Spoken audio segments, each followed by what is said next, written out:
sea de la facultad o allegados, porque, bueno, nos gusta abrir, digamos, la cátedra en ese campo. Bueno, ya que no estaba grabado, ante todo entonces digo que agradecemos la participación de Alberto Giordano, que muy entusiastamente aceptó nuestra invitación a pesar del horario. Antes de arrancar lo voy a presentar porque algunos lo conocen, seguramente la mayoría, pero bueno, Alberto nació en Rufino, es profesor y licenciado en Letras por la Universidad Nacional de Rosario, doctor en Letras por la Universidad de Buenos Aires, es profesor titular de Análisis y Crítica 2 en la Universidad de Rosario e investigador independiente del CONICET. En el 91 fundó el Centro de Estudios de Teoría Crítica y Literaria de la Universidad Nacional de Rosario. Se dirigió ese centro hasta el 2017. También dirigió el boletín de dicho centro de estudios, también hasta el 17, y junto con Juan Ritvo, la revista Paradoxa, que fue entre 1986 y 1996.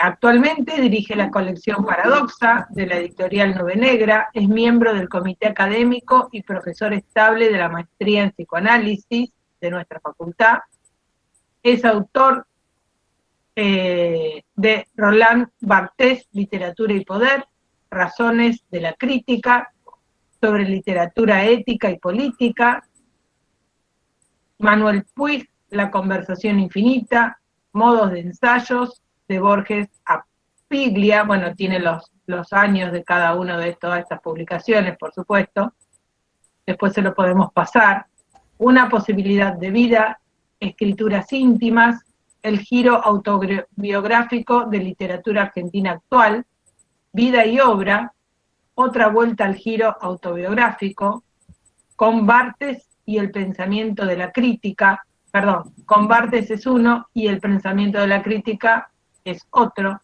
En los últimos años publicó también los siguientes libros: autobiográficos, El tiempo de la convalencia, fragmentos de un diario de Facebook. Bien actual, Alberto. El tiempo de la improvisación, tiempo de más, y Volver a donde nunca estuve. Algo sobre mi padre. Bien, acá en la biografía nombraste a Juan Ritvo, y Juan Ritvo fue, de cuando yo ingresé, cuando era estudiante, el primer titular, para mí el primero, el primero, porque antes tenía otro plan de estudio en la facultad, había estado el proceso, y Juan Ritvo fue el titular, Silvia también estaba, Silvia Córdoba en esa época, el titular de esta cátedra, que se llamaba DEP, ¿no? Luego Juan pasó al posgrado, cuando Manaceri era decano, porque se había formado en la escuela de posgrado, antes era escuela, no secretaría, y bueno, no había doctores, éramos, recién arrancaba el doctorado en nuestra facultad, así que bueno, Juan fue uno de los primeros, no doctor, pero sí profesor de posgrado, reconocido como tal, digamos, por también la amplitud de libros y demás antecedentes. Después, en nuestra cátedra estaba la doctora Alicia Álvarez, y en el 2015 el doctor Adelmo Manaceri abrió la cátedra B, y bueno, y acá estamos, los que estamos. Así que bueno, cuando quieras, Alberto. Bueno, muchas gracias por la presentación. Por el recuerdo, no recordaba que Juan había sido seguramente el primer titular de esta misma cátedra. Juan Ritvo es, siempre lo digo, bueno, en serio, es mi maestro. A los maestros uno los elige, ¿no? Es el discípulo el que elige el maestro, imitándolo, apropiándose de cosas del maestro, imitándolo, haciendo cosas a la manera del maestro, pero también buscando la propia manera. En ese sentido, desde hace mucho tiempo, Juan es mi maestro, y periódicamente lo vuelvo a elegir. hay momentos en que lo dejo un poco en el freezer y de vez en cuando lo vuelvo a... Entonces ahora me emocionó saber que la clase también la voy a dar en una cátedra por la que pasó Juan hace tanto tiempo. Así es. Cuando yo era muy joven también. Todos. Bueno, todos éramos jóvenes. Bueno, la mayoría de los que están acá estaban todavía sin nacer. Pero bueno, nosotras empezamos como alumnas, vamos. Claro, sí. Quedamos demasiado ya. Claro. No, yo era un profesor muy reciente en ese momento. No, ya había dejado de ser alumno, pero bueno. Sí. Bueno, entonces, muchísimas gracias por la invitación. Bueno, primero por la presentación, insisto, que fue muy, muy generosa. Después, respondí con entusiasmo a la invitación porque me gusta mucho dar clases sobre temas que me interesan y espero que se vea en el desarrollo de la clase por qué este tema de la interpretación y los vínculos de la interpretación con la presuposición de que hay un autor, por qué ese tema es tan interesante. Yo creo que es interesante en sí mismo, además de que a mí me interesa y me mueve a pensar.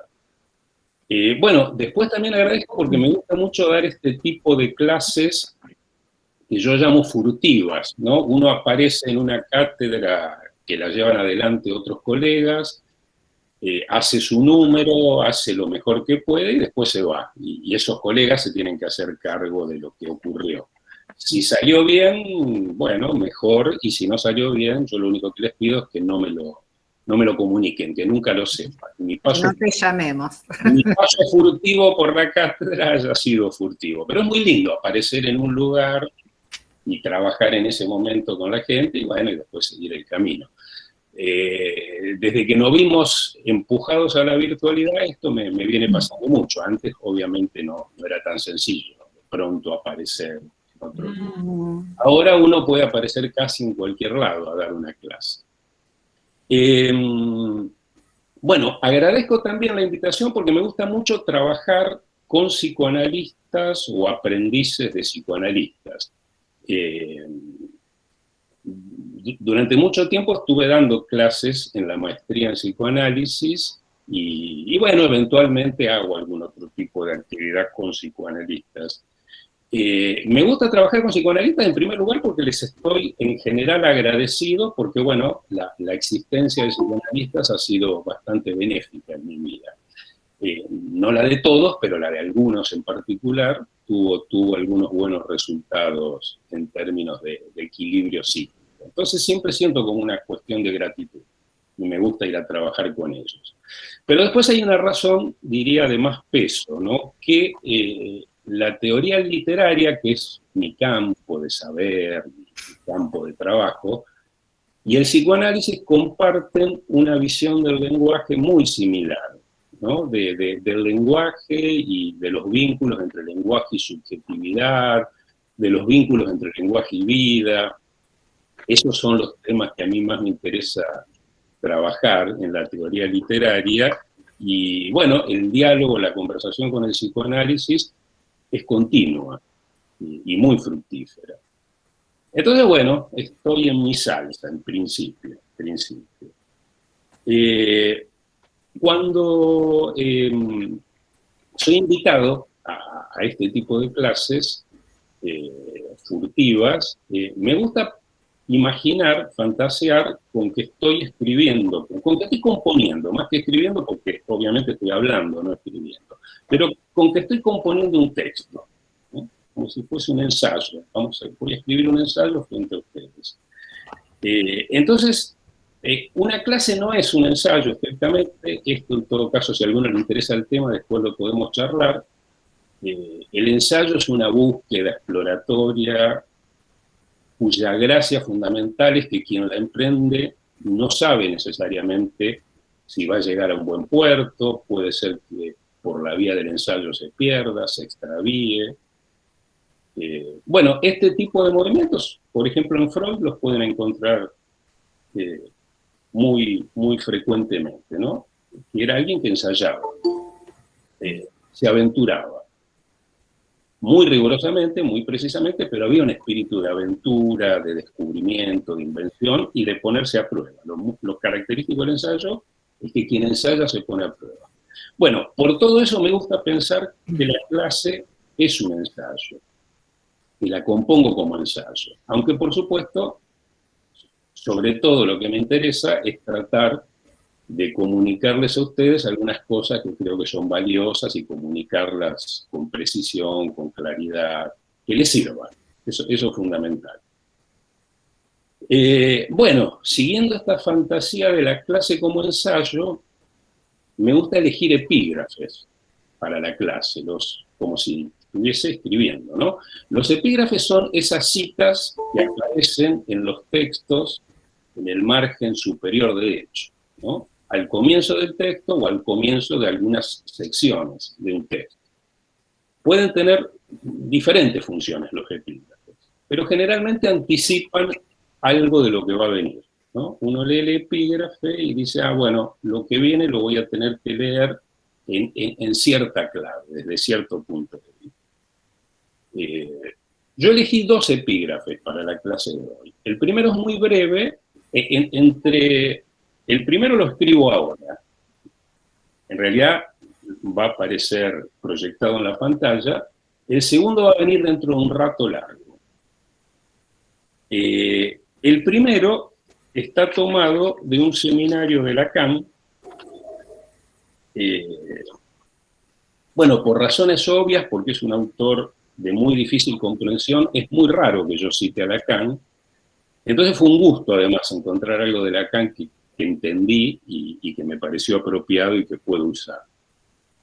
Es una digresión, ¿no? Algo que dice como al pasar Lacan durante el desarrollo del seminario, el yo en la teoría de Freud y en la técnica psicoanalítica.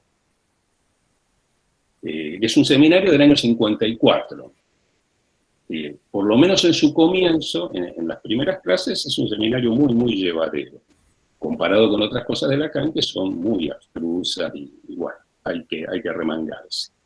Les leo lo que dice Lacan en un momento de la clase, ¿no? Ya ha avanzado la posición y dice lo siguiente.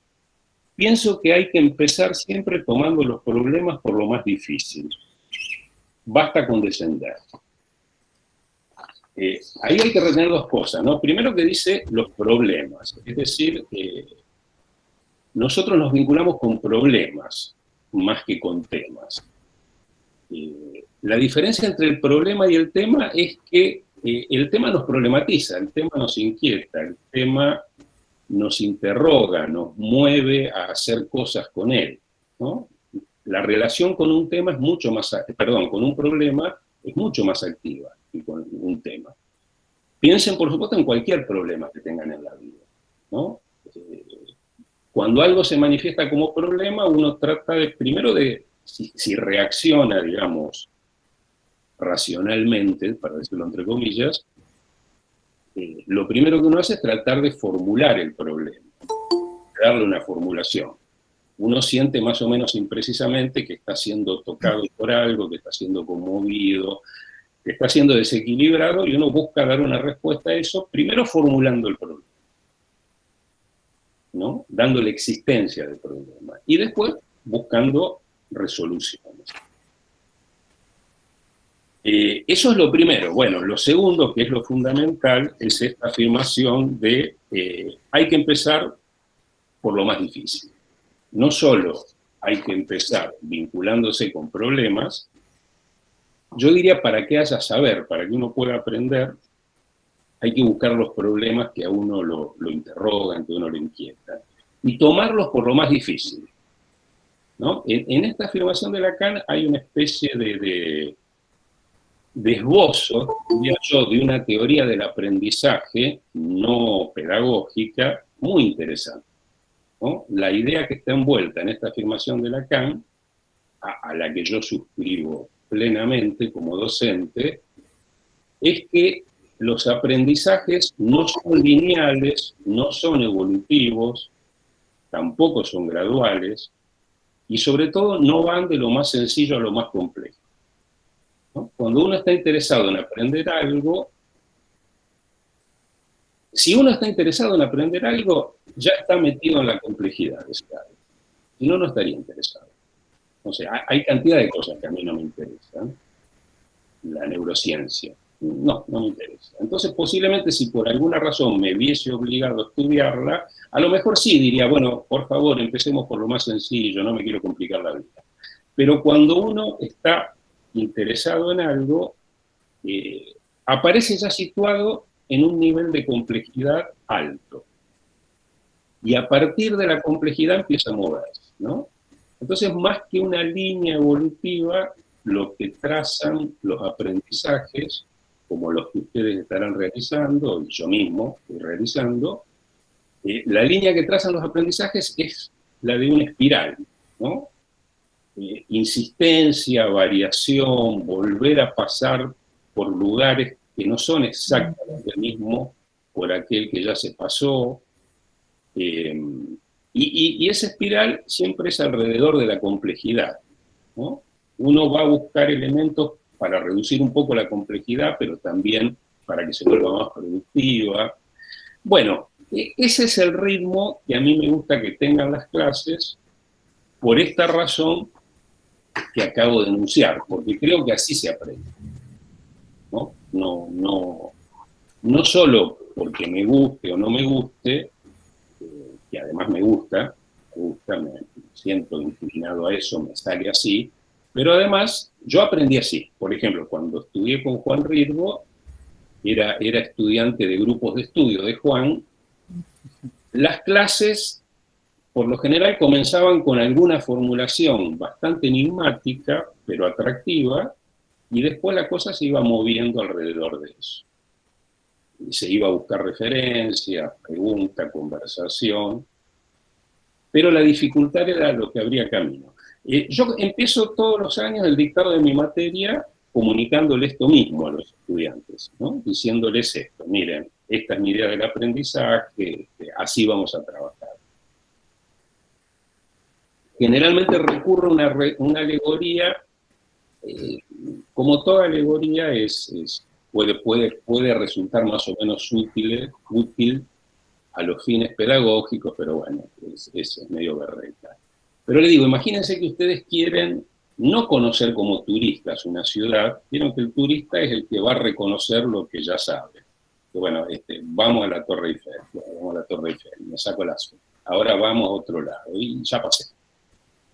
El viajero que quiere participar de la vida de una ciudad, no puede esperar a saber de la ciudad para participar en la vida de la ciudad.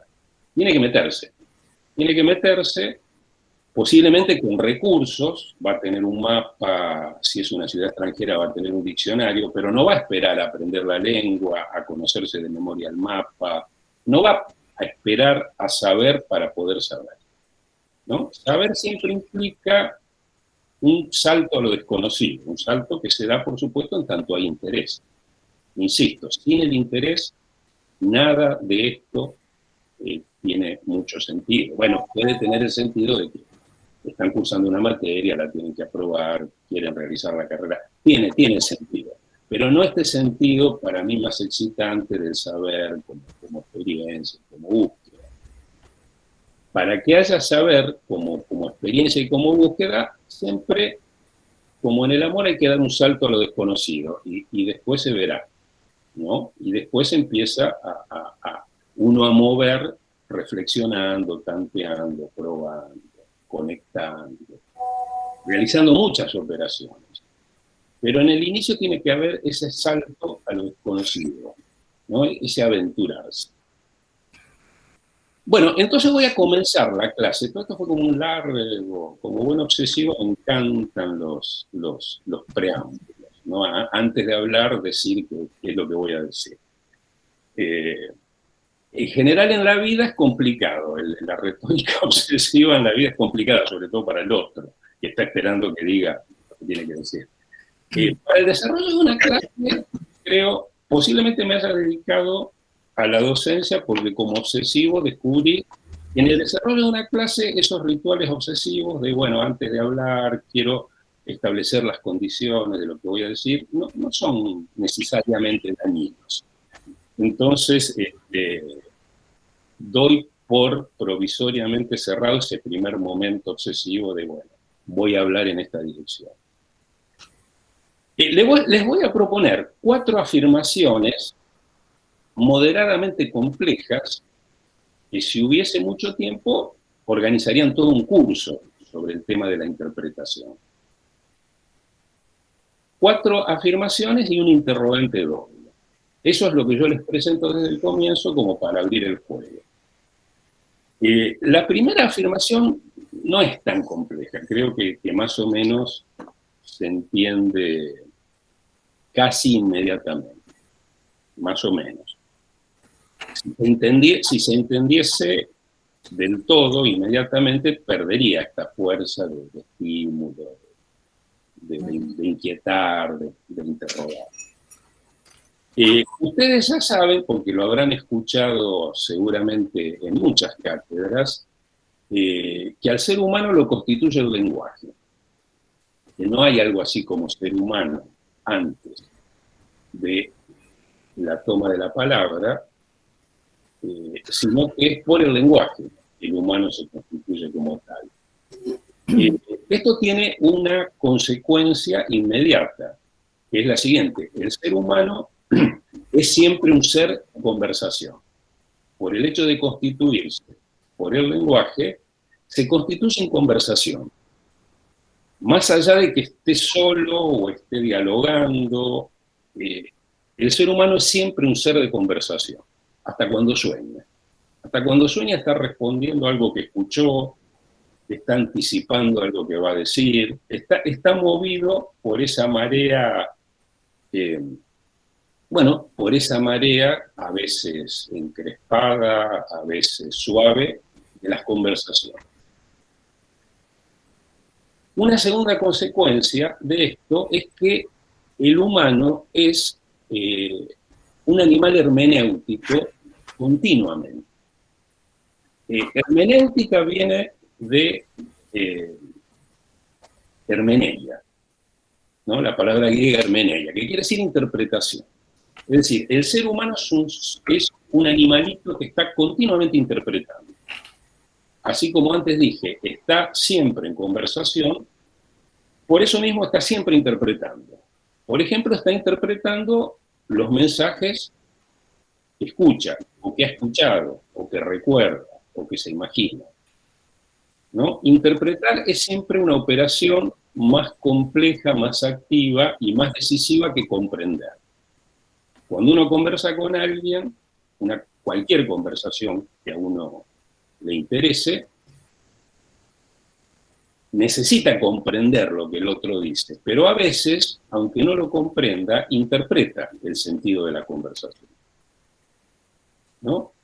Interpretar el sentido de lo que está ocurriendo en una conversación. ¿Qué quiere hacer el otro conmigo? ¿Para qué me dice lo que me dice? ¿Está queriendo entusiasmarme? ¿Está queriendo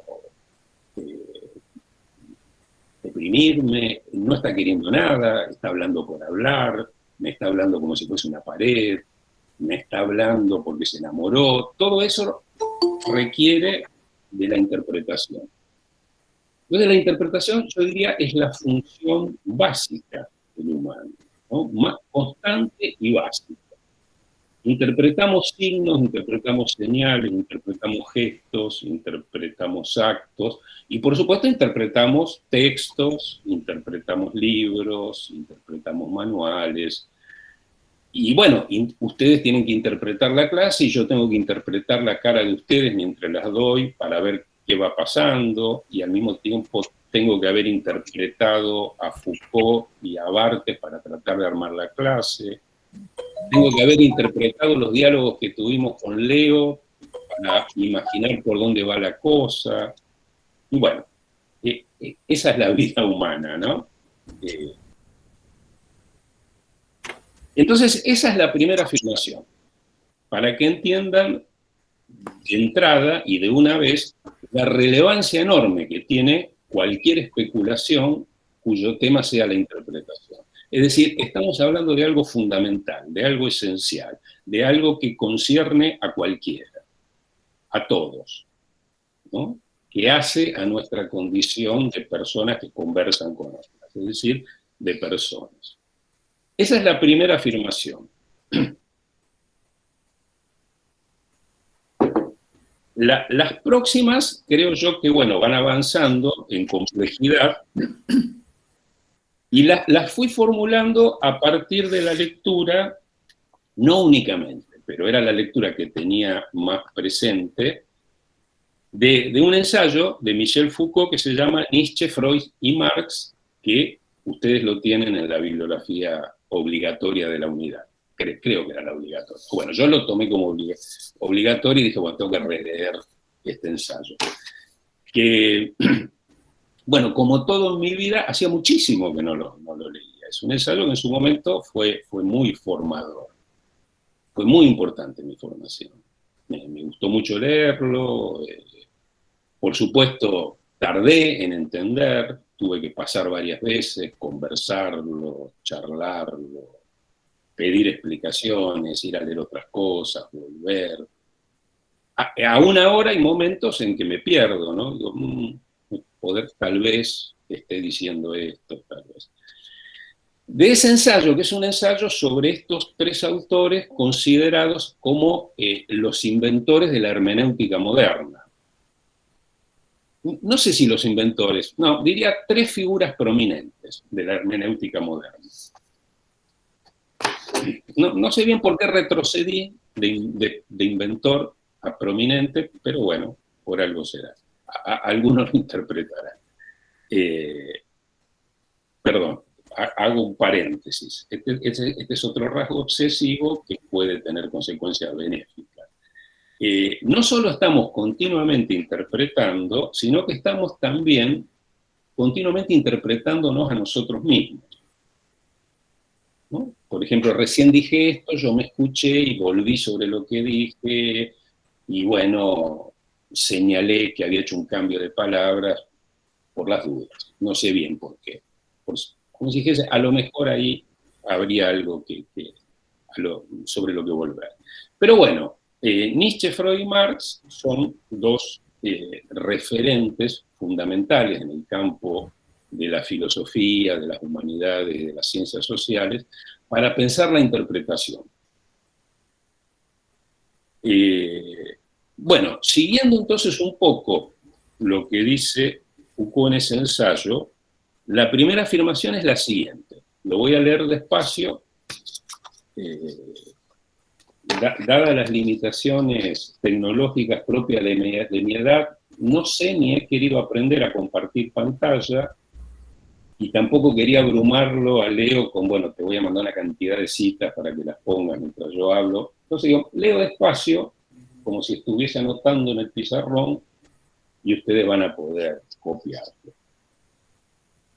La interpretación, antes que desciframiento o explicación, es creación de sentido.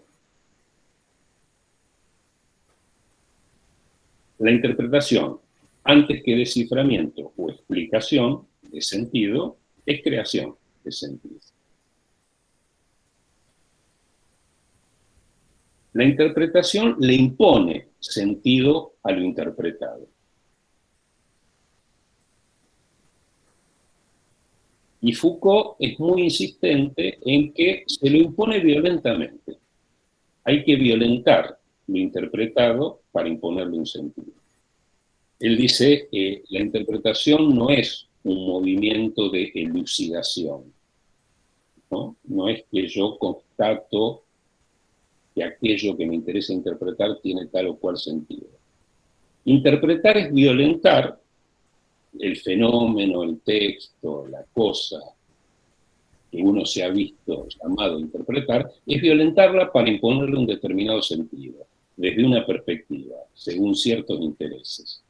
La interpretación siempre es interesada y siempre se realiza desde una o unas perspectivas.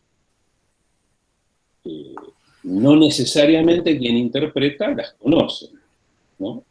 Muchas veces yo no sé por qué interpreto como un gesto de desprecio lo que fue una señal de cariño. No lo sé, después descubro que lo hice, pero bueno, me vi llevado a interpretar de ese modo. Y la interpretación violentó la realidad de eso que aparecía. Esta primera afirmación posiblemente sea la más importante de todas, de la que más cosas se pueden sacar para todos los que trabajamos interpretando, psicoanalistas, críticos, para el que sea, ¿no? Hay que asumir este carácter violento de la interpretación, ¿no? Esta afirmación contraría el sentido común hermenéutico, que fue fundado por Aristóteles en la antigüedad, el sentido común hermenéutico que presupone que el sentido es algo que está dado en aquello que va a ser interpretado, como si dijésemos está envuelto, ¿no? Yo tomo, por ejemplo, el ensayo de Foucault y el sentido de ese ensayo ya está ahí. Yo lo que tengo que hacer, por la vía de la interpretación, es desenvolverlo. Eso quiere decir explicar, descifrar, ¿no? Sacar a la luz algo que ya está ahí. En ese sentido tradicional, metafísico, la interpretación es un ejercicio explicativo, ¿no? Explicar es desenvolver, desarrollar, algo que ya está dado. Bien, la afirmación paradójica en la que nosotros nos situamos desde el comienzo es esta otra, ¿no? Es la interpretación la que constituye a lo interpretado. El sentido de lo interpretado lo introduce la interpretación, y lo introduce, insisto, violentamente. Esa violencia puede ser sutil o puede ser brutal, ¿no? Cuando digo violentamente, lo que quiero decir es que hay que abrir el gesto que recibí, el texto con el que me enfrenté, la señal que vi en un rostro, hay que abrirla para dotarla de un sentido. Es lo que uno hace incluso cuando cree que descifra, ¿no? Yo puedo decir, no, yo estoy descifrando, yo no quiero violentar nada, yo quiero atenerme a la verdad del sentido de esto que estoy leyendo. Y entonces lo que voy a hacer es explicarlo. Incluso cuando uno hace eso, cuando uno dice que hace eso, está violentando. No hay otro modo de interpretar más que crear el sentido de lo interpretado violentándolo. Cuando ustedes me quieran interrumpir, me interrumpen, ¿eh? Yo voy diciendo cosas según el hilo más o menos prefijado y me salgo, voy, vuelvo, pero ustedes me interrumpen cuando quieran.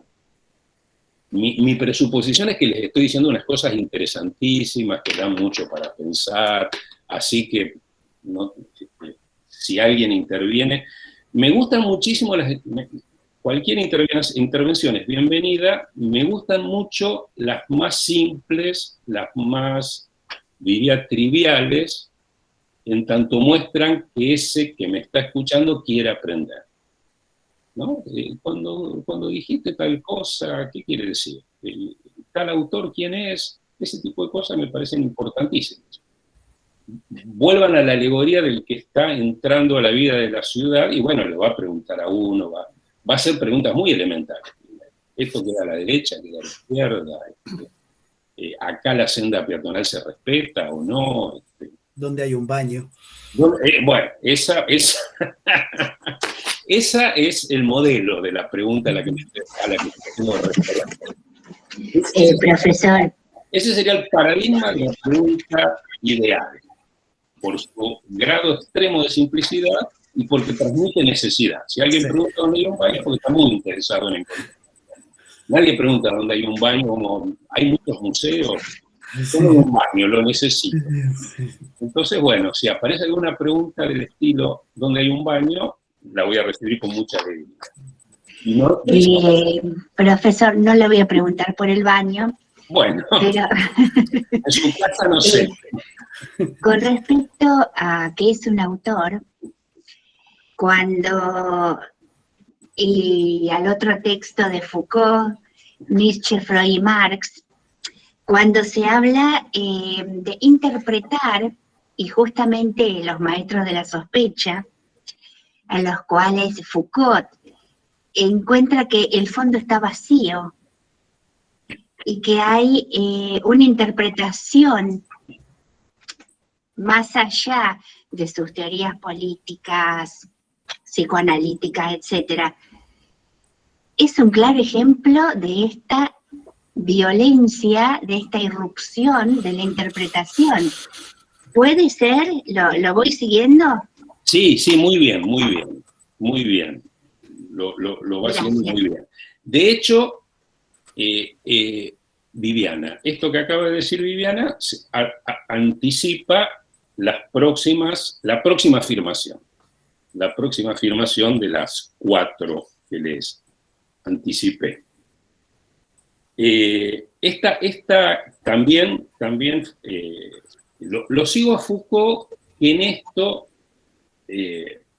tal vez porque es el autor que yo más leí, lo sigue a Nietzsche. Hay una célebre, digo célebre porque es muy, muy citada, ¿vieron? Así como se escupe siempre, el inconsciente está estructurado como un lenguaje y después se verá qué quiere decir. Y bueno, no es una formulación muy feliz, quiero decir, a mí me costó años entenderla porque está mal formulado, pero bueno, se dice eso rápido. Algo que dijo Nietzsche, que también se repite, es: no hay hechos, solo hay interpretaciones. ¿No? El hecho en sí, en el sentido de aquello que es interpretado, no existe antes de la interpretación.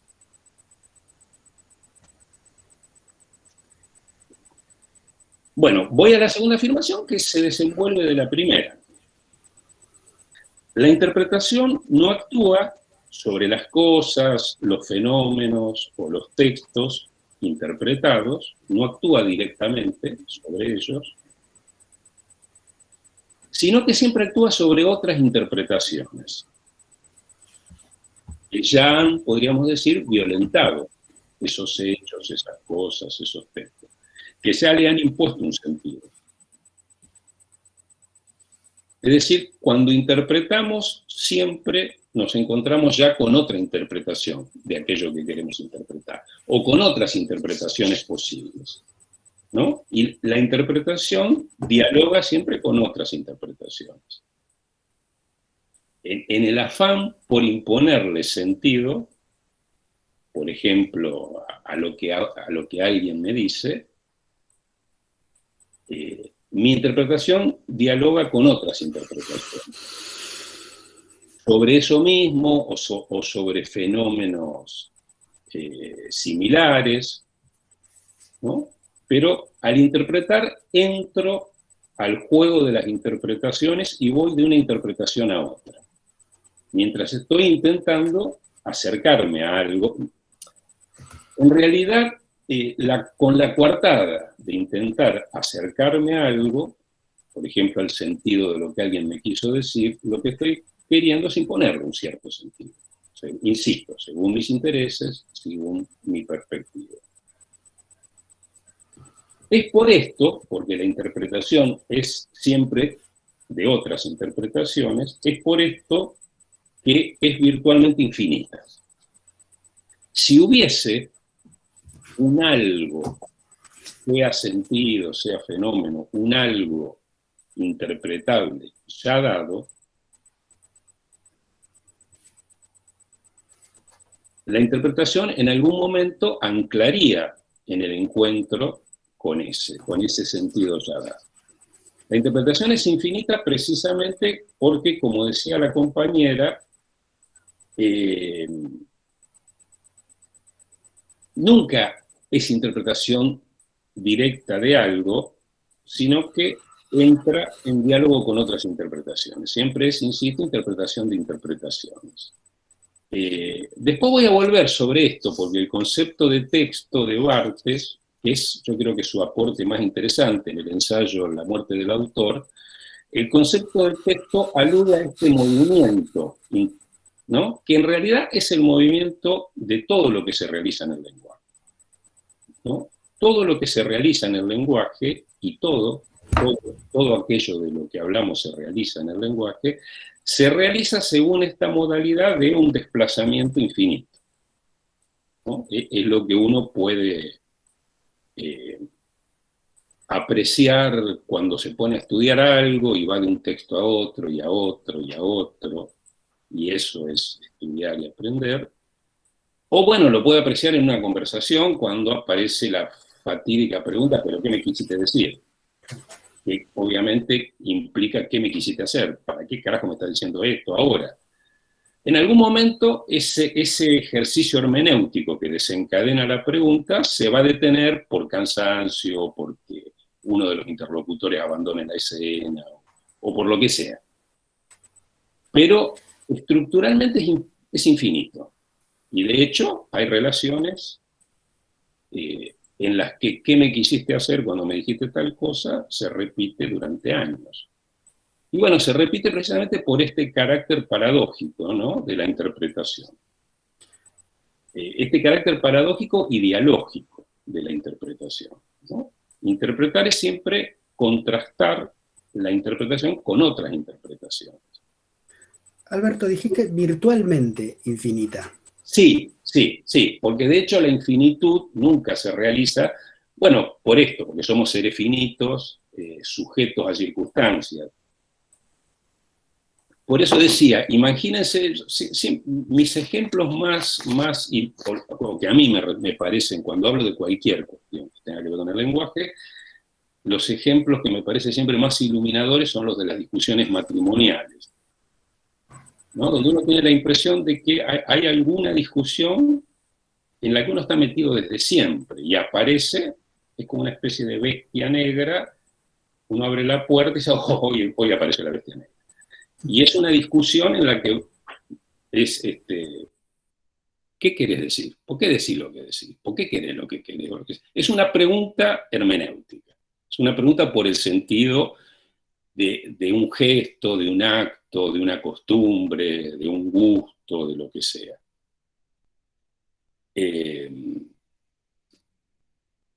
Bueno, como el que abre la pregunta, el partener que abre la pregunta, deja abierta la escena de la interpretación. El otro comienza a responder proponiendo interpretaciones. No, mirá, no es que yo hago eso que vos ves. O sea, lo estás interpretando mal. La interpretación correcta es esta otra. Y no, pero vos fijate que yo veo que tu papá hace lo mismo. Entonces, el juego de las interpretaciones. Y viene la marea de las interpretaciones. Como lo que la regula son los intereses y no la realidad objetiva de nada, porque ¿dónde la encontraríamos? Tendría que aparecer una especie de metalenguaje de esa vida matrimonial que diga, no, muchachos, se están equivocando, sería un horror, imagínense, porque obviamente tomaría partido por alguno ese metalenguaje. No lo hay. Para bien o para mal, no lo hay. Entonces, esa conversación virtualmente es infinita.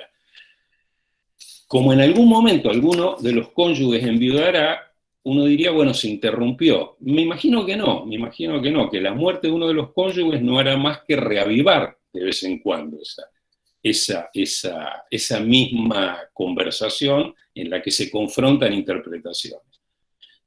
En algún momento cesará, ¿no? Pero lo que es importante, Foucault insiste mucho sobre esto y me parece decisivo, es que hay condiciones estructurales para que eso sea infinito, para que uno se deslice de una interpretación a otra. Insisto, en la medida en que haya interés en interpretar, ¿no? Siempre estamos hablando... Sí. Perdón, no entendí por qué dijo que la interpretación es paradójica. No me quedó claro. Posiblemente lo haya dicho porque, bueno, paradoja quiere decir paradoxa, ¿no? Es el discurso que contraría el sentido común. Una paradoja es algo que contraría el sentido común. Por ejemplo, no sé, mi propio cuerpo es lo más extraño para mí. Dice, pero sí es mi propio cuerpo. Sí, pero es lo más extraño.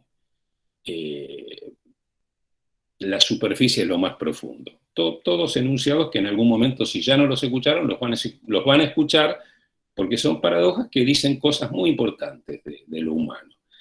La paradoja de la interpretación es que no descifra, sino que crea. No desenvuelve, sino que violentamente impone.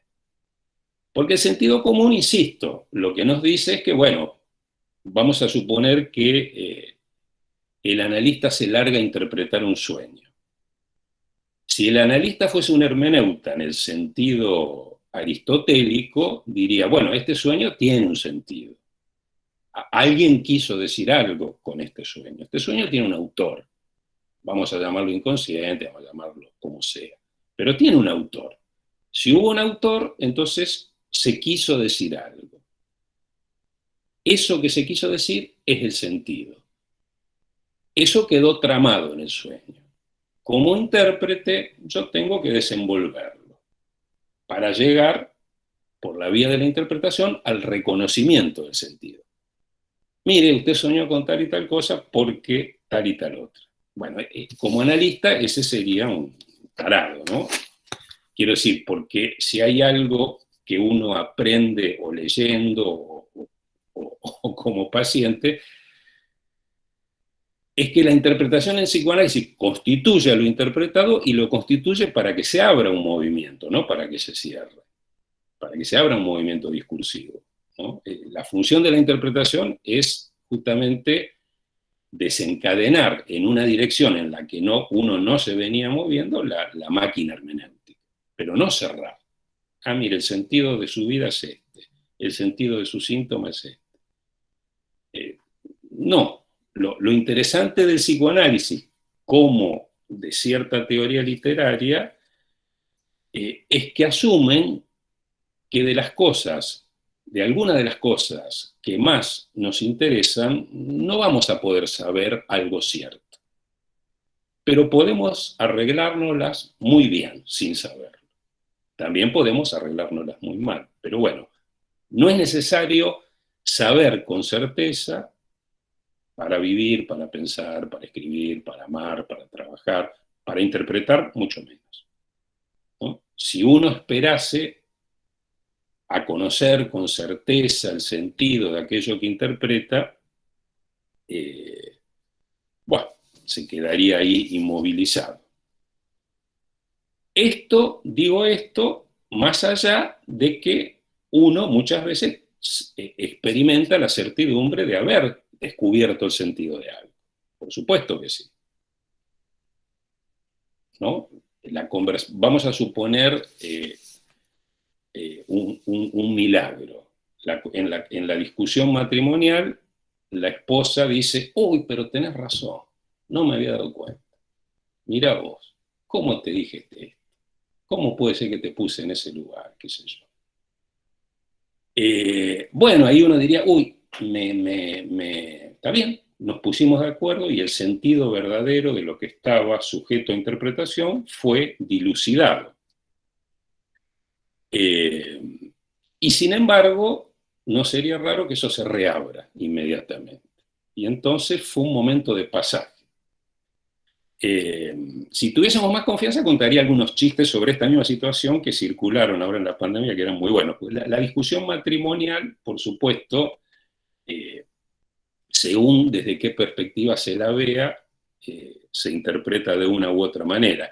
Pero es una cantera inagotable de saberes discursivos, obviamente por las intensidades, ¿no? Cualquier diálogo amoroso.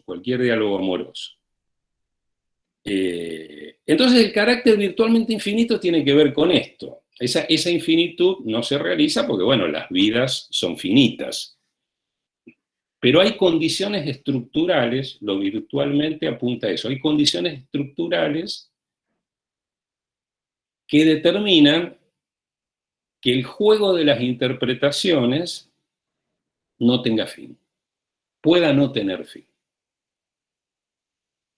Les doy un ejemplo un poco más ilustre que el de la discusión matrimonial, aunque para mí el de la discusión matrimonial alimenta, es muy útil, o por lo menos a mí me parece muy útil para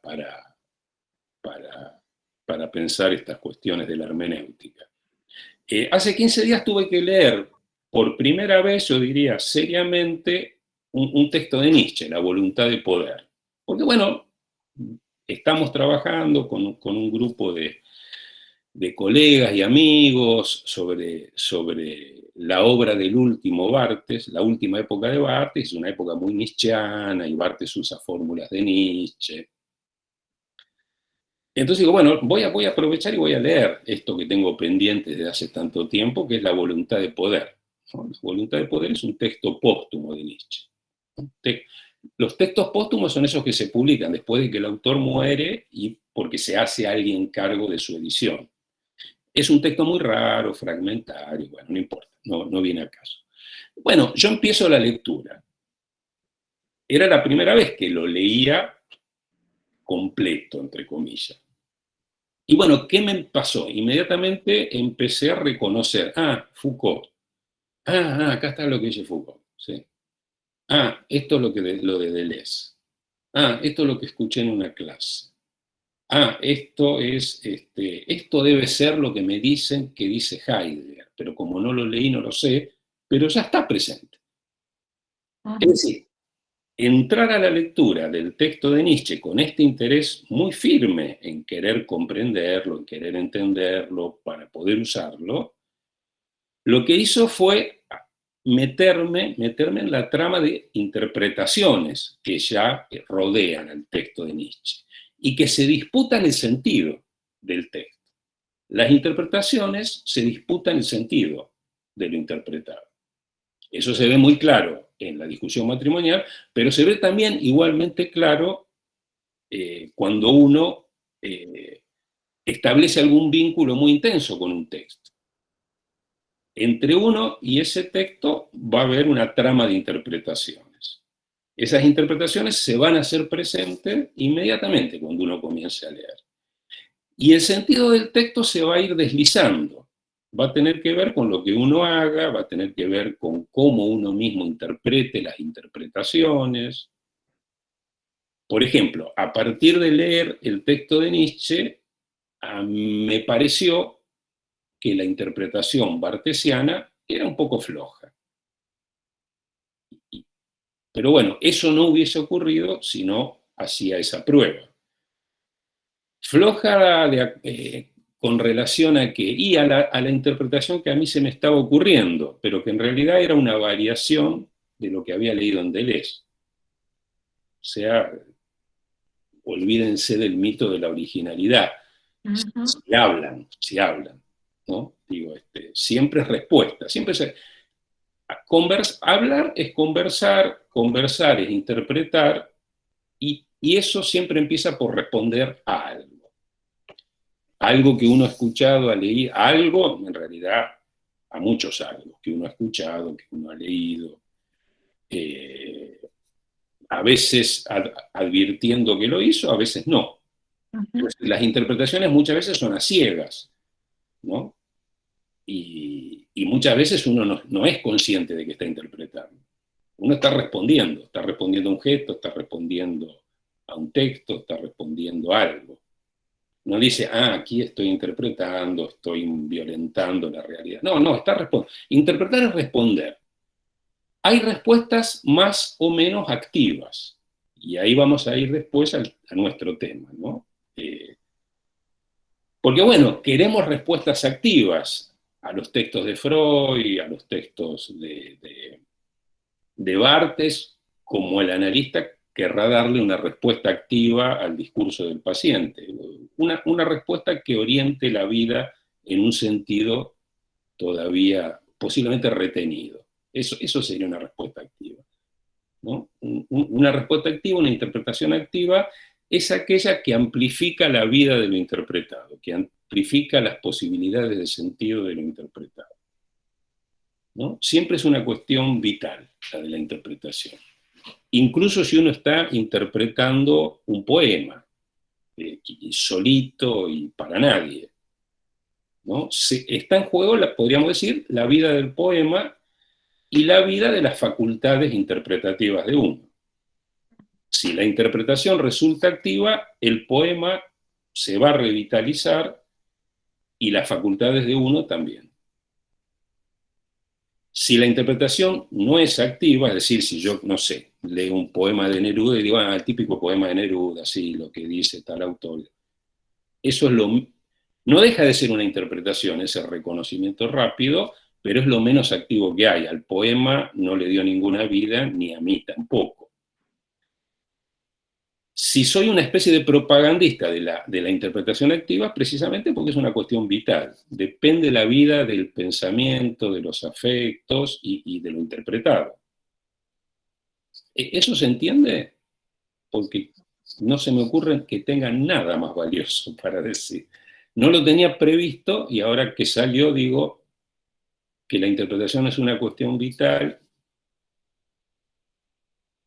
que del grado de creatividad, de imaginación que tenga la interpretación, depende la vida de lo interpretado y del interpretante. Profesor, sí, para mí es fundamental, pero no solamente cuando se interpretan textos, sino, ya refiriéndonos al ejemplo de la vida matrimonial, sino a cómo interpretamos la vida, cómo interpretamos la realidad, qué pretendemos o qué pretendemos mostrar. O sea, es elemental en todos los aspectos. Es fundamental en todos los aspectos. El de la discusión matrimonial, por supuesto, depende de la tranquilidad de los cónyuges por un tiempo. O sea, creo que en ese, digo, para los que tenemos vida matrimonial, sería el ejemplo, uno de los ejemplos más urgentes, más importantes que interpretar las informaciones sobre la vacuna es cuando hoy le pregunté a mi mujer, ¿tendré que ir al supermercado? ¿Y a vos qué te parece? ¿Cómo interpretas? Ay, ¿qué me quiso decir? Se abrió ahí un continente, hermeneu. Bueno, pero mira, Alberto, si te dice eso, la interpretación sigue. Si te dice tenés razón, es re violento porque te dejó afuera de la conversación. Exacto. Esa es muy, muy buena apreciación, es muy buena apreciación. Por eso yo lo presento en clave de comedia, lo de la vida matrimonial, porque bueno, tiene que haber también mucho amor para que se esté discutiendo tanto durante tanto tiempo sobre. Pasa que bueno, el amor se desliza al odio, el amor, y bueno, eso es la vida. Si te dan la razón, se cierra la conversación, se cierra el proceso de interpretación y la vida pierde intensidad. La vida se vuelve pobre. Me dijiste sí como los locos, ¿viste? Por ejemplo, claro. Claro, lo cuento rápido, pero el chiste que había circulado en el comienzo de la pandemia era a través de mensajes de audio, era una conversación entre varios varones españoles, o no sé si llegó de España, uno llamaba a su grupo de amigos muy, muy alarmado porque había tenido una discusión con su mujer y la mujer le había terminado dando la razón, y jamás le había ocurrido. Y entonces estaba muy asustado, estaba muy preocupado, no entendía qué estaba pasando, no sabía qué atenerse, cómo reaccionar. Entonces cada uno, y todos entendían, nadie le decía, che, pero si te dio la razón, ¿qué más querés? Quédate tranquilo. Todos entendían que estaba en peligro este sujeto. Y entonces le iban diciendo distintas cosas. No, mandate una macana rápido, así te puede volver a retar y te estás en falta, y entonces toda la cosa vuelve. Y la última, que era genial, le decía, hazte el muerto, hacete el muerto, porque no se sabe, como que pase la marea y bueno, vos hacete el muerto, como si estuviesen en un combate. Bueno, en ese chiste que era gracioso, no era un chiste, era como un gag, ¿no? Como tenía que ver justamente con estas cuestiones, ¿no? Había ocurrido algo y las interpretaciones se orientaban en un sentido, y las respuestas a la interpretación iban en un sentido gracioso. Y bueno, lo gracioso era que nadie lo interpretaba comunicacionalmente, nadie decía, pero si te dio la razón, perfecto. Eso es lo que siempre buscás. No sé qué es lo que busco, pero se ve que no es la razón porque el día que me la dieron me desquicié.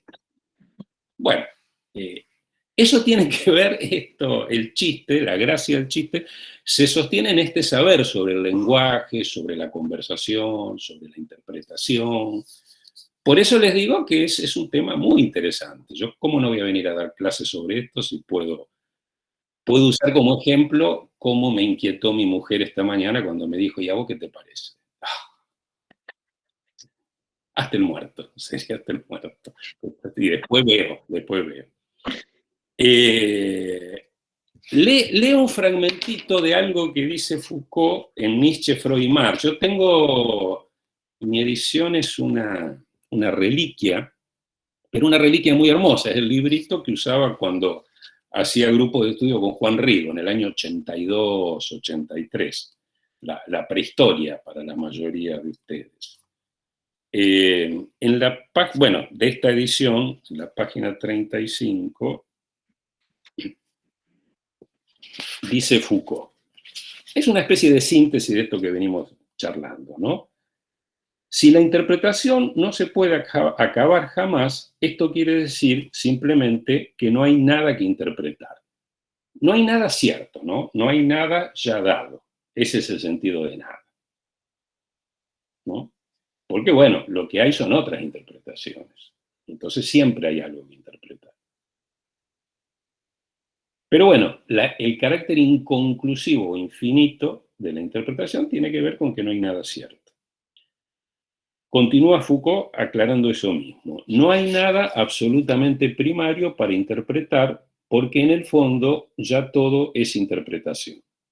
Cada signo es en sí mismo, no la cosa que se ofrece a la interpretación, sino la interpretación de otros signos. Lo que se nos aparece como significativo, porque se nos aparece como significativo, ya está remitiendo a otras cosas significativas. Me salí del léxico saussuriano del signo porque es un poco confuso, pero para decir lo mismo. Cuando algo se me aparece como significativo, eso no remite a una cosa, sino que remite a otras manifestaciones significativas.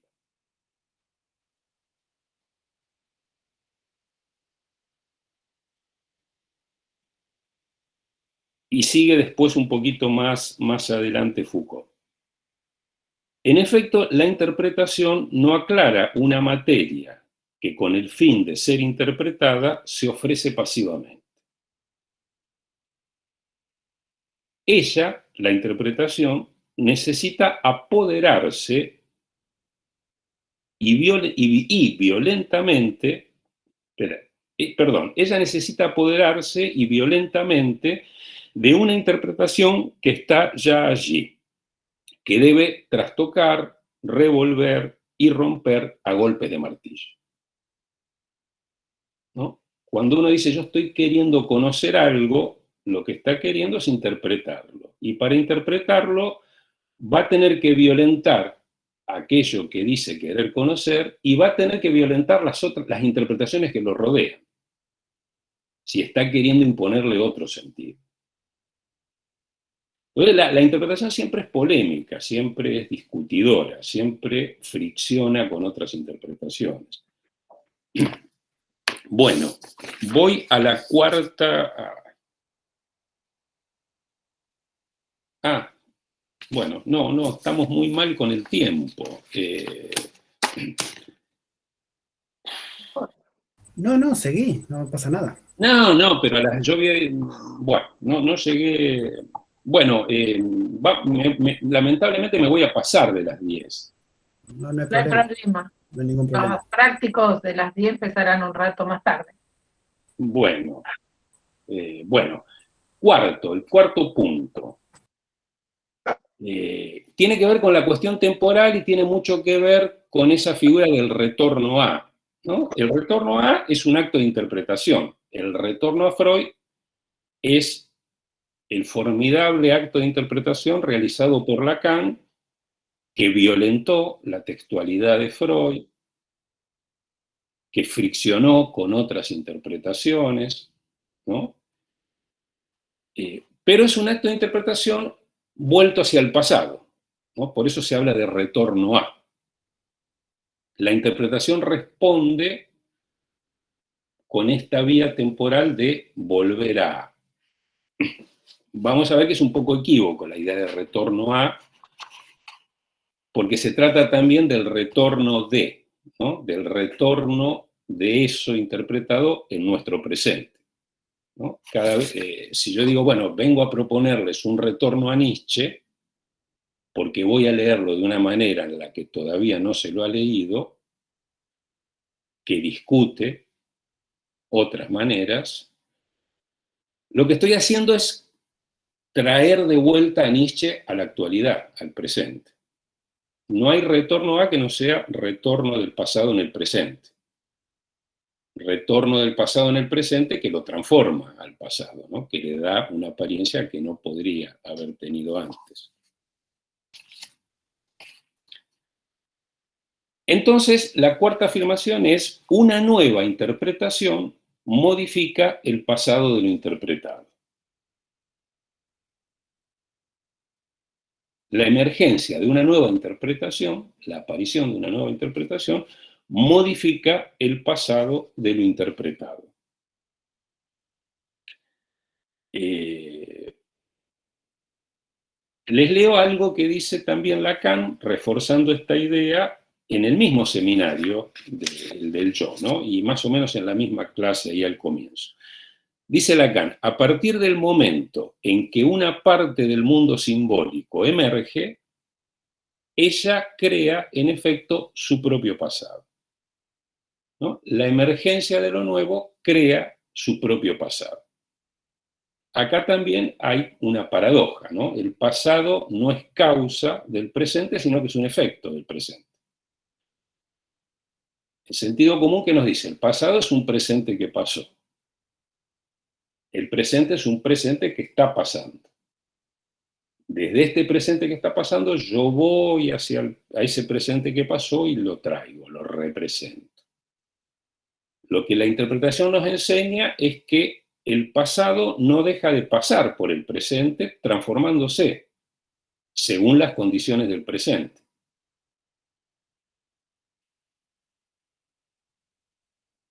Bueno, les decía que esto es fundamental para entender los alcances de los acontecimientos del tipo retorno a, ¿no?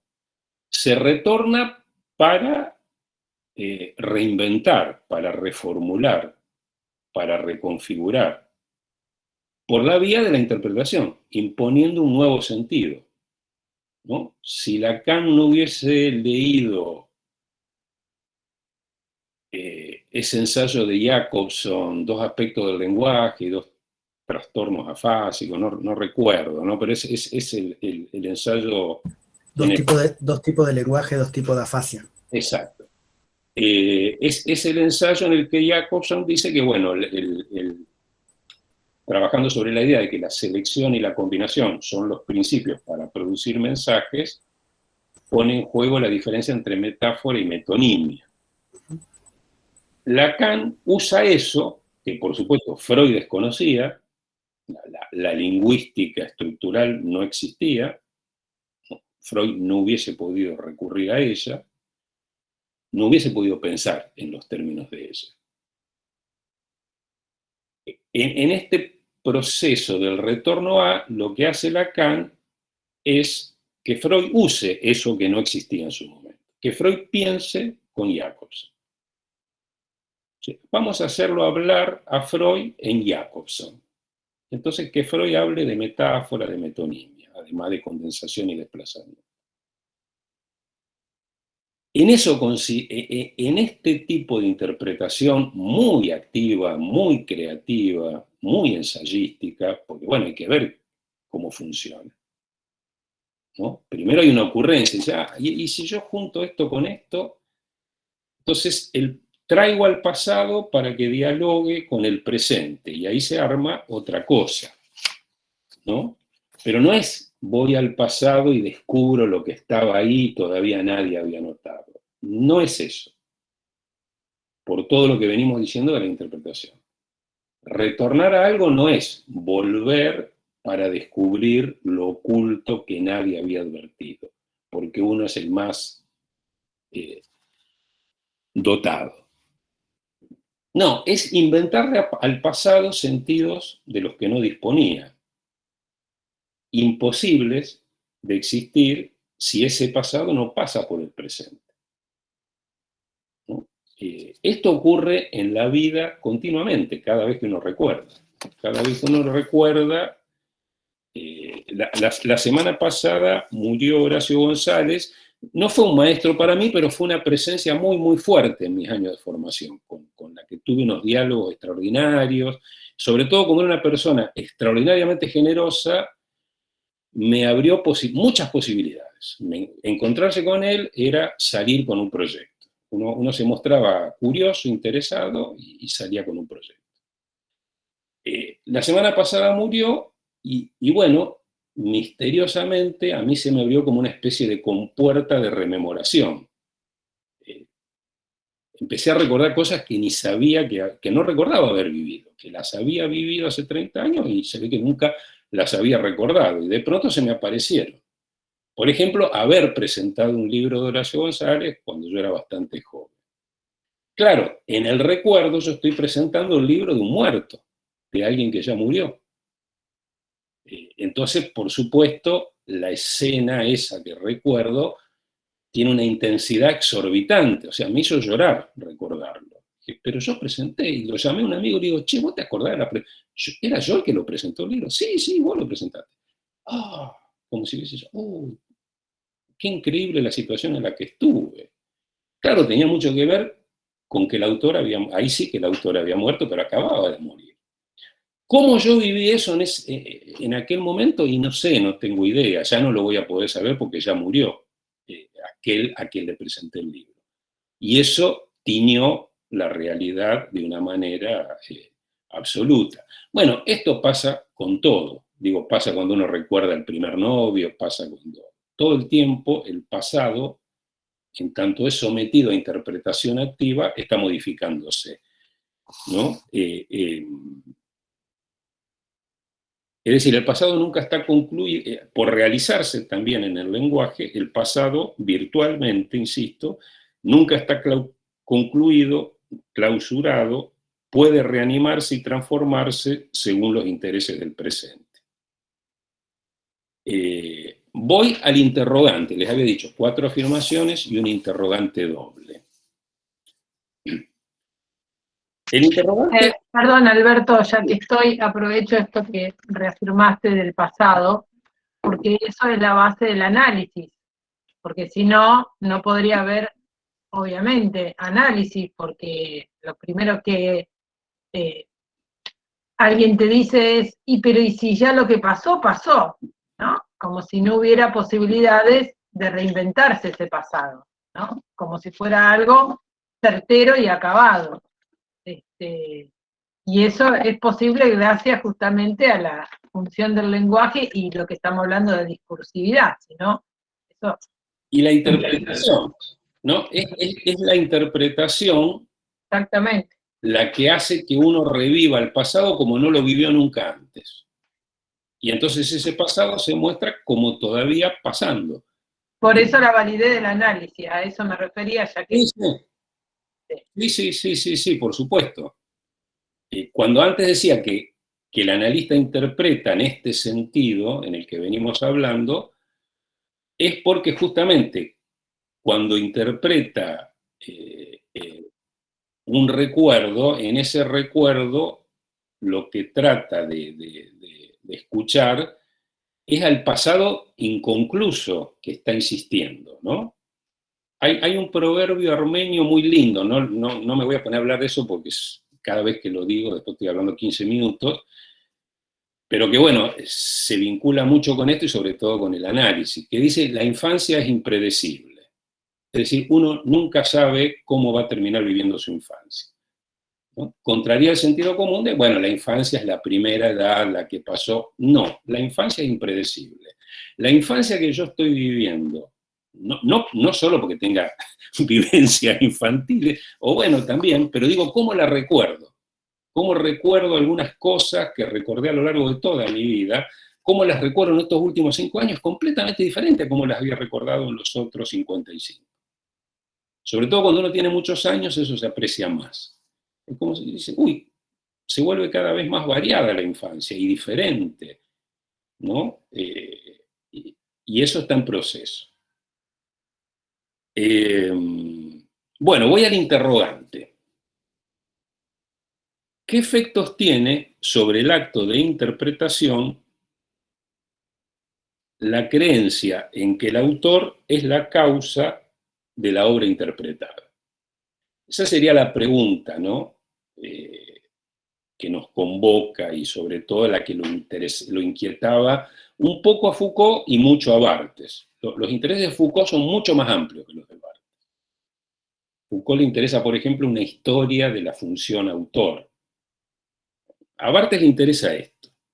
Sobre un crítico literario como él, que lee obras literarias, ¿qué efecto tiene sobre el acto de interpretar la creencia en que el autor es la causa?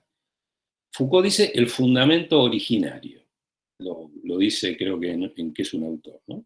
El autor es la causa, el fundamento originario de la obra interpretada. Bueno, a partir de esta pregunta se abren muchas posibilidades, pero hay dos bastante claras, ¿no? Que la interpretación, según el grado de actividad, según sea más o menos activa, la interpretación puede reforzar los vínculos de propiedad y apropiación entre el autor y la obra, o por el contrario puede debilitarlos o enrarecerlos, suscitando efectos de desapropiación. Es decir, dada esta creencia muy enraizada en el sentido común de que el autor es el propietario del sentido de la obra, de que el autor es el padre de la obra, la interpretación puede o bien orientarse a reforzar ese vínculo de paternidad entre el autor y la obra, o por el contrario puede apuntar a volver a la obra huérfana de una figura paterna, ¿no? A desprenderla de esa figura paterna. Lo que hizo Lacan con Freud es en buena medida eso, no es que encontró la verdad última de Freud, lo desprendió de otras cosas y lo volvió un contemporáneo de Lacan. Por eso digo, lo hizo hablar en Jacobson, ¿no? En la lengua de Jacobson. Y bueno, lo desprendió obviamente de muchas otras cosas para esto. Profe, no Sí. entendí, tú dijiste orientarla, reforzarla, y lo otro, desde el otro aspecto. O sea, dicho muy esquemáticamente, la interpretación puede reforzar la creencia en que el autor es el padre, y entonces, por ejemplo, leemos a Lacan y decimos, y bueno, sí, pero si lo dijo Lacan, y damos por sentado que como Lacan es el dueño del sentido de su obra, ya está todo resuelto. Y por supuesto, hay interpretaciones sobre lo que dijo Lacan, pero bueno, tomamos esas interpretaciones como el sentido verdadero y decimos, vamos siempre a él. Leamos lo que... Viene alguien y dice, che, pero fíjate que acá Lacan se contradice. No, pero no puede ser, porque en realidad lo que quiso... Ahí estoy reforzando el vínculo de paternidad entre el autor y la obra. No estoy aceptando lo obvio, que el autor, como cualquiera que habla o escribe, no es dueño de lo que hace. Y que además el lenguaje hace con uno cosas que uno ignora. Sea uno Lacan o mi mamá. Hay un desconocimiento también ahí estructural en relación a lo que uno dice o escribe, a cómo va a ser eso leído o escuchado, ¿no? Sí. Entonces, Sí. bueno, la interpretación activa es la que justamente señala esa distancia, ¿no? Trabaja con esa distancia, la vuelve operativa. Sí, pero me acordaba de lo que dijiste hace un ratito cuando se escupen ciertas frases como la del inconsciente estructurado como un lenguaje, ¿no? Que, digo, por un lado sabemos que Lacan la dijo de esa manera y sabemos que es una expresión sumamente compleja, ¿no?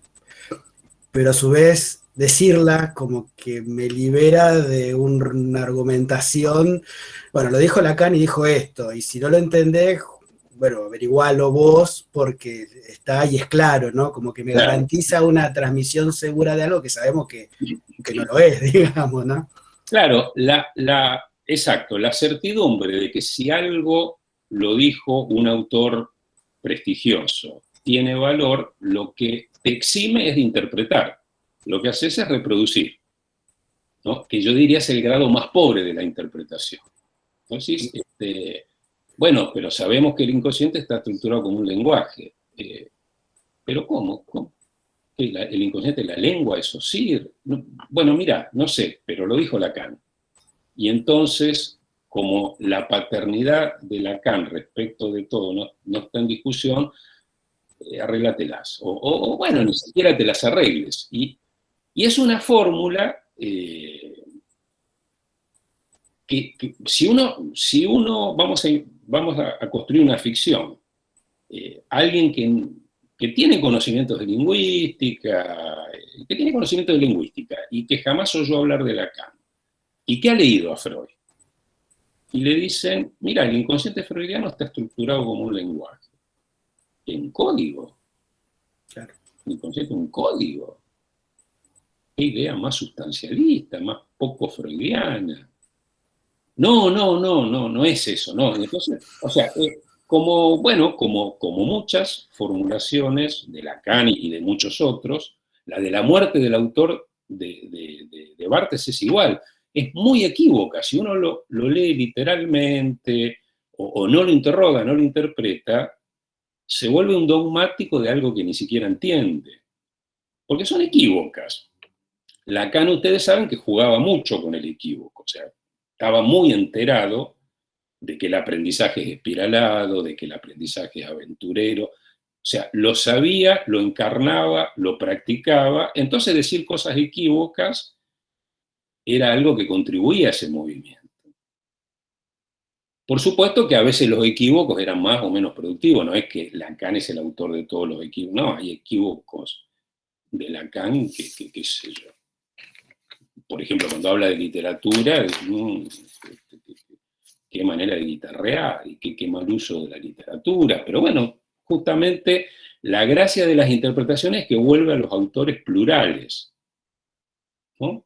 La famosa muerte del autor de Barthes a lo que apuntaba era a indicarnos que cuando interpretamos la obra de un autor, en lugar de someter la obra a la garantía del autor, a la idea de que el autor es el padre, lo que tenemos que hacer es pluralizar al autor. No matarlo, no hacerlo desaparecer, volverlo plural, volverlo múltiple. Entonces Lacan es un genio y es un idiota, es un sabio y es alguien que habla de segunda mano, es un retórico extraordinario y es un charlatán. Y yo creo que es todas esas cosas y muchas otras. Y bueno, creo que la gracia de Lacan tiene mucho que ver con eso. No solo con que todo el tiempo era un sabio, lo cual lo volvería una figura medio siniestra, alguien que cada vez que hablaba decía verdades maravillosas. No, a mí me gusta la idea esta del experimentador, alguien que estaba experimentando. ¿Qué estaba experimentando? Que el psicoanálisis se diga de una nueva manera, la que él entendería que correspondería a su momento, a sus intereses. O sea, interpretar el psicoanálisis, violentarlo, volverlo múltiple, hacerlo hablar. Por supuesto que todo eso, en el caso del psicoanálisis, está ligado a la práctica psicoanalítica, ¿no? Todas las especulaciones teóricas están muy orientadas por necesidades de la práctica, ¿no? Bueno, en la crítica, o sea, la enorme diferencia entre la crítica literaria o la teoría literaria, y entonces siempre se lo digo a los estudiantes, y por ejemplo, el psicoanálisis es que, bueno, si le hacemos daño a un texto no pasa nada. Si lo maltratamos, si lo arruinamos, si lo empobrecemos, creyéndonos muy ocurrentes, no pasa nada. El texto va a sobrevivir bien, algún otro lo va a agarrar. En un análisis, bueno, una interpretación desacertada puede tener efectos perniciosos, hay cuestiones, digamos, de salud más apremiantes. No siempre creo que Lacan las tenía presentes, pero por supuesto que están presentes, ¿no? Digo, estos temas de los que estamos hablando, bueno, cómo retorna la infancia en otras edades. Bueno, eso puede ser la ruina o la salvación de una vida, además de que es un motivo teórico sobre el que nosotros hablamos, ¿no? Que la infancia retorne de una manera diferente puede ser la posibilidad de que alguien empiece a vivir mejor, por estar la infancia volviendo siempre de la misma manera que, por ejemplo, lo victimiza. Entonces, bueno, descubrir otras posibilidades puede relanzar su vida.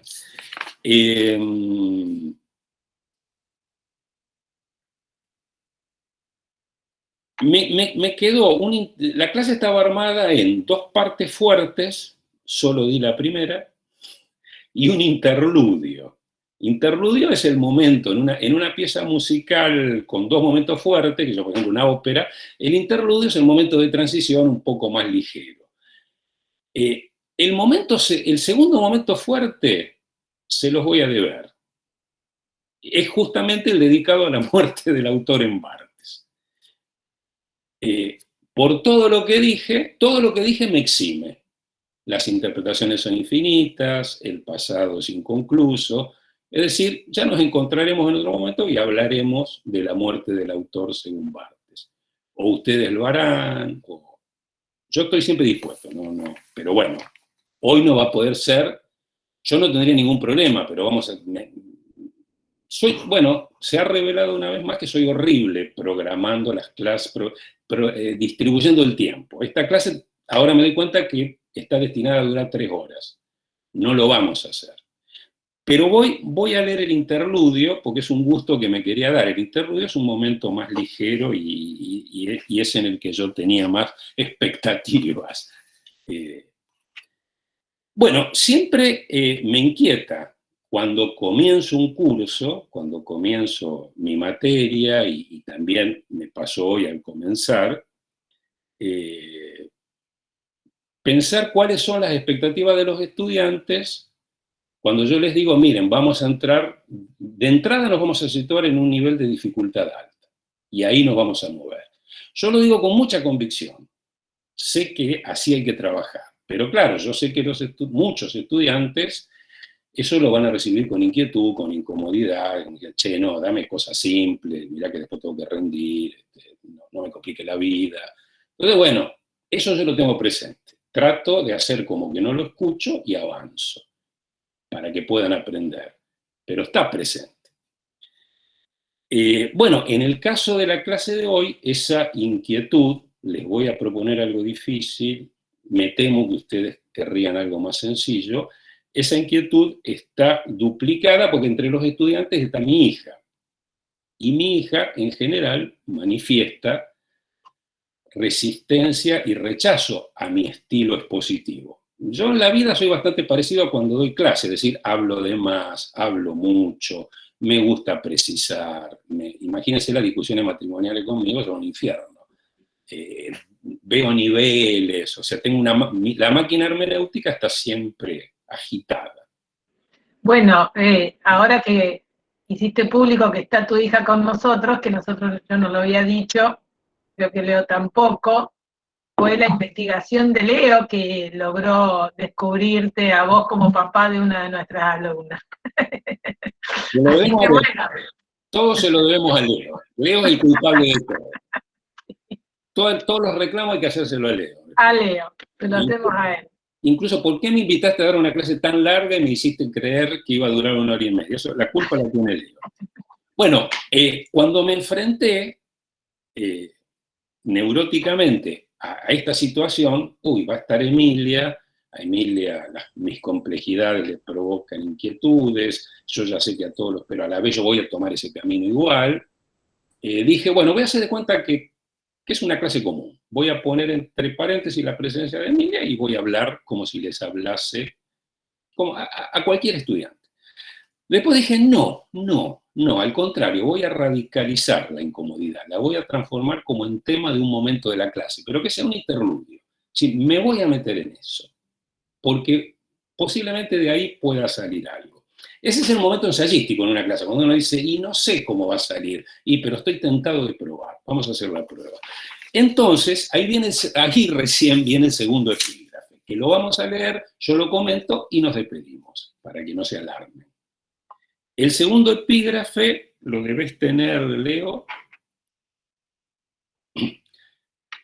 Es el fragmento, es una entrada de un diario que yo fui llevando en Facebook durante unos cuantos años. Fui llevando un diario de escritor, de profesor, de padre, de neurótico, bueno. Y después, cada tanto reunía las entradas, las editaba y publicaba un libro. Esta entrada pertenece, como dice ahí, al 2 de junio del 2019, es decir, hace solo 2 años. Y está incluida dentro del segundo libro en el que fui publicando los diarios, que se llama El tiempo de la improvisación. Lo presento en principio como una especie de ejemplo de todo esto de lo que vengo hablando. Y hubiese sacado de este ejemplo muchas más cosas, pero bueno, quedan en suspenso. Se llama Resistencia y Rechazo, ¿no? Ustedes, como psicoanalistas, van a aprender que no son lo mismo. No lo voy a explicar ahora, pero sepan que no son lo mismo. Emilia comenzó a preparar el parcial de lingüística con varias semanas de anticipación. Desde hace 3 días la estoy ayudando a resumir los consabidos capítulos del curso de SOSIR.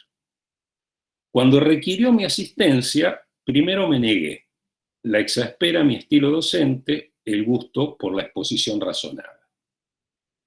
Como insistió, y no es de complicarse la vida, confié en su pragmatismo y terminé aceptando. Es decir, me hizo una demanda, papá, ¿me ayudás a hacer esto? Yo dije, uy, esto es para quilombo. No, porque vamos al choque, porque yo voy a ser mi personaje y ella lo que quiere es otra cosa. Esa fue la primera interpretación, ¿no? Esa demanda yo la interpreté, y la interpreté de esa forma. Esta se está queriendo meter en un quilombo y me va a meter en un quilombo a mí también. Después dije, no, pero no es de meterse en quilombos, así alegremente. Entonces capaz que tenga algún sentido. Vamos a ver. Bueno, me deslicé de una interpretación a otra para que avance la vida, ¿no?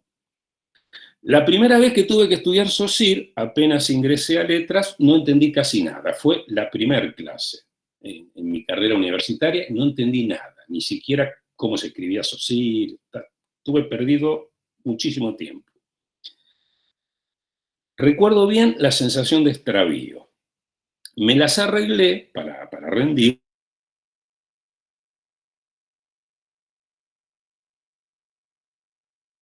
No es arbitrar.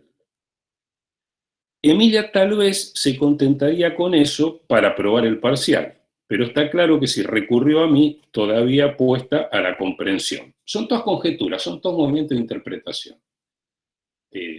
A lo mejor ella, con tal de aprobar, saber de memoria, la satisfacería. Pero bueno, me vino a pedir que yo la ayude, y sabe que conmigo viene toda la cosa a la que ustedes sufrieron hoy. En las 3 ocasiones en las que estuve ayudando, traté de que entendiese cada concepto y cada principio a partir del sentido general del proyecto lingüístico.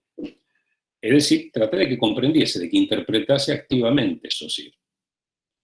¿Por qué SOSIR consideraba imprescindible, para explicar el funcionamiento comunicacional del lenguaje, adoptar el punto de vista de la lengua como sistema de signos arbitrarios? Es decir, yo quería que lo interprete activamente, no que repita. ¿Sí? Y para que lo interprete, digo, tenés que entender qué está buscando SOSIR. Una vez que vos entiendas qué está buscando SOSIR, vas a poder situar los conceptos, las afirmaciones, qué es lo que deja fuera. Bueno, eso. Venimos sosteniendo un pacto tácito. Ella consciente que las explicaciones contextualicen y demoren la redacción del resumen, yo regulo la proliferación de ejemplos y la variación de las definiciones. Esta mañana Emilia se quejó de la complejidad y el nivel de abstracción de algunos planteos. Los justifiqué.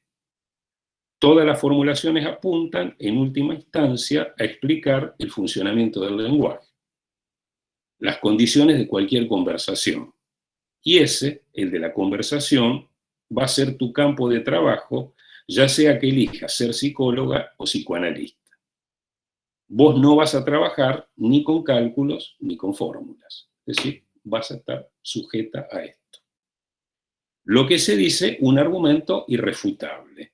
Emilia respondió pateando el tablero. Entonces mejor cambio de carrera. Que bueno, fue un chiste, ¿no? Fue un chiste en respuesta a esa argumentación tan irrefutable del padre.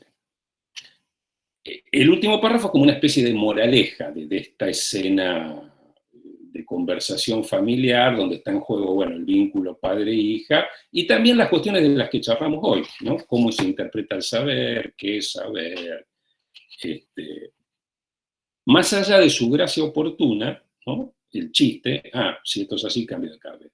Si voy a tener que vérmelas con estas complejidades, cambio de carrera. Más allá de su gracia oportuna, la salida da que pensar sobre la resistencia a interrogar el lenguaje, a experimentar sus complejidades y ambigüedades, cuando se advierte que es un instrumento indócil o francamente paradójico. Ese sería un poco como el corolario en términos de saber. Y sí, claro, si el lenguaje, cuando uno advierte que el lenguaje no es el instrumento con el que me comunico, sino que es un terreno de malentendido, de ambigüedades, de equívoco, de desplazamiento, y uno se resiste a eso. Como los estudiantes se resisten a la complejidad, y yo mismo me resisto a la complejidad. Ahora, para poder escribir el corolario, y ese me parece que fue mi acto interpretativo más interesante, interpreté el chiste como chiste, me reí. Si lo hubiese interpretado literalmente, hubiese quedado alarmado, hubiese ido a decirle a mi mujer, che, Emilia se avivó de que esto es muy difícil, va a cambiar de carrera. No, me di cuenta que era un chiste, que el chistoso, si encuentra una ocasión, hace un chiste. Y que el chiste es un modo también de interpretar una situación, ¿no? Por ejemplo, frente al discurso muy estructurado y posiblemente irrefutable de un padre, le responde con un chiste y producís un desplazamiento. Y entonces el sentido, aparece otro sentido, que no niega lo dicho, pero que lo desvía en otra dirección. Esa es la gracia y la eficacia extraordinaria del chiste como interpretación de una situación, ¿no? Le da como un golpe de encantamiento a una situación. Eso también es un acto interpretativo. De los más difíciles porque nadie que hace un chiste sabe si va a ser eficaz, lo hace mientras se le está ocurriendo. Bien, todo este segundo momento, que era un gusto que me quería dar, abría paso al segundo momento fuerte, el de la muerte del autor en Barthes. Me parece prudente que yo no entre, ustedes ya vieron lo que soy. Un amigo dice, no sé para qué te invitan si ya sabemos cómo soy, si no sé para qué te invitan si después no podés terminar. Es así, jódanse, no me sale de otra forma. Me parece mejor dejarlo ahí interrumpido y que ustedes vayan a la lectura de la muerte del autor. Lo que sí el que se quiera comunicar conmigo para preguntarme lo que quiera, si quiere organizar un horario, lo que quiera yo le respondo. Obviamente que sepa que si viene con la idea de que en 5 minutos se va, no va a ocurrir. No, que traiga sanguchito, mate, porque si me preguntan algo a mí, hay que estar dispuesto a escuchar un rato. Yo creo que es buena mercadería, pero la voy sacando. Mi estilo es exigente para el otro. Pero bueno, la interrumpo la clase, que no está mal. Perfecto. No está Perfecto. mal. Bueno, ya acordaremos con vos y con Leo, por supuesto, algún otro momento como para que des la otra parte que nosotros también nos interesa y mucho. De hecho, sumamente interesante la clase, así que se ponga contenta Emilia. resaltaste cuestiones que sí, que quizás la habíamos leído, pero al resaltarla relanza la interpretación y a volverlos a entender, ¿no? Presentados a veces de otra manera, produce esta apertura, lo cual es absolutamente interesante. Así que, bueno, y lograste además que vinieran todos los docentes de la cátedra, que yo en los teóricos nunca lo logro. Así que te voy a volver a invitar a ver si vuelves. Invítame en falso, decí que me vas a invitar para que vengas, y ahí los tenés Claro, adentro. te pongo una foto, ahí está, le pido a Emilia la foto y... Exacto, Jordano está, no prendió la cámara, pero está ahí, Pero está ahí. los tenés ahí.